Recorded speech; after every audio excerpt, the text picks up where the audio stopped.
Robert Kayaja'S is the founder and senior pastor of the Miracles Center Cathedral, a mega church here in Kampala. But he'll tell you his journey hasn't been easy, from nearly dying at birth to being a target of blackmail. Pastor Kayaja'S, welcome to Turning Point. Welcome, thank you. It's good to be back in Uganda, and thank you so much for letting us in the cathedral. Now, Pastor, we have such a short time and there's so much to talk about. But let me ask, for those who may not be familiar about your early years, the incident at birth, tell us about that. What happened? I was born in a family of 13. I'm number 12. We are 13 children. And so I was born with a stutter, because the way my mom had conceived me, there was a problem. And when it came to deliver me, I had to be moved from hospital to hospital because she became unconscious as she was delivering me. Kind of passed away, passed. And then they had to move her from one hospital to the other to go where the theater was. That is 1962. So, and facilities were not as modern as today. And so from that moment on, but when they took me to the other hospital, as my dad had to make a decision who should live, his wife or the son, he doesn't know. And so the decision was made that my mom would get a C-section, but my head, before she had became unconscious, my head had been pushed out. Wow. But the rest of the body was still stuck in her body. And so they had to make a decision, and the decision was that they have to cut off my head, then open my mom, pull the rest of the body through her tummy. And so the decision was already made, and as they rolled her to the theater, she revived and she was able to push me out. Oh my goodness. And so my coming in this world had drama, and so it has been much of the life. Well, I guess, like you say, your coming had drama, so there's the drama that's followed after. It's just following suit, but that's unthinkable. Yeah. Wow. But anyhow, let me skip forward. Something I really want to touch with you, because the last time I came, we spoke a little, but Yes. we couldn't speak so much. Africa has been through so much, wars and all that. The subject of forgiveness is something that I think it's a big subject for us. And for you, it's something that you've had to deal with personally with some of the attacks that you've had in the last few years that you've thankfully come through. Can you honestly say, with the slander, with the things that were said about you and the church, etc., can you honestly say that you've forgiven some of these people? Forgiveness is a lifetime exercise. I call it exercise. And when someone does this to you, you forgive them quickly, it is known, for me, it is not an automatic event. It's a process you have to go through.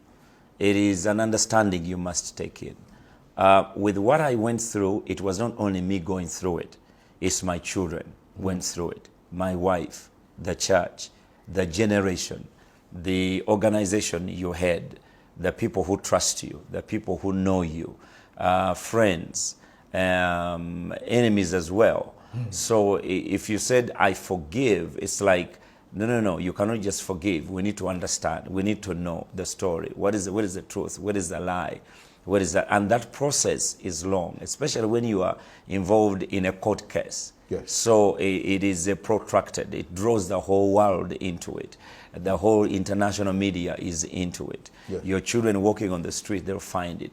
The teasing of your kids at school, they get it. They bring it back home. So even when you want, that's why forgiveness is a stream that breaks out into many other iotas and many veins. So if you stop this one, then the other one starts again.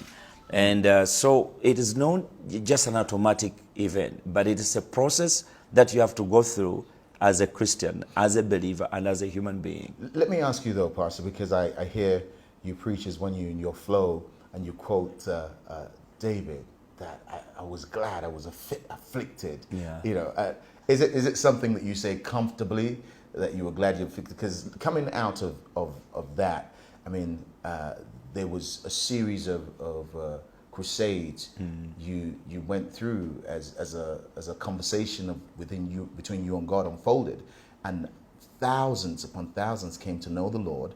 Out of that grew your bigger media ministry, which means many other countries have been reached.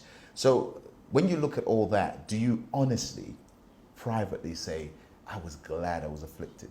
That's the beauty of forgiveness. That's the beauty, because when you are afflicted, you must run to the Lord. My message will be to the people that you just run to the Lord. Whatever is happening to you, just go to the Lord, because He'll give you the matching order. Now, you are marching away from your place of affliction, and you are marching away to the place of your uplifting. And that sometimes we die in the valley, a day of unforgiveness, a valley of holding a grudge, a valley of retaliation. And what I learned is that when you go to the Lord, He bridges you over to the other side. And that's what I did. And again, the scripture said, I was glad I was afflicted, because what happened was, through the attacks, we were able to grow 1,000 times bigger than probably would have. Because now we are walking a narrow road with the Lord, and very softly with the Lord, as the scripture said. And as we moved forward, we began to see tremendous explosion, to the extent that even last year we were still growing. We started up an organization called AfriAid, which for the first time in Africa, an African country, delivering relief aid to another African country in South Sudan. And it was like in 1 month raised $2.1 million to donate it as food to the hungry in South Sudan who are under the war. It has have come as a residue, or as one of the things that you go through as you are jumping away from the position of affliction to the position of uplifting. Now, our time is run out, but I really want to hear from you, Pastor, what the future holds, because of course everyone has their idea of what's going to happen with Africa, what's going to happen with Uganda, etc., etc. But for you, within your ministry, and also there's another dimension as a seer of looking, you could see what happens in the future. What for you would you say is the future for the cathedral, for the ministry, for Uganda, and for Africa?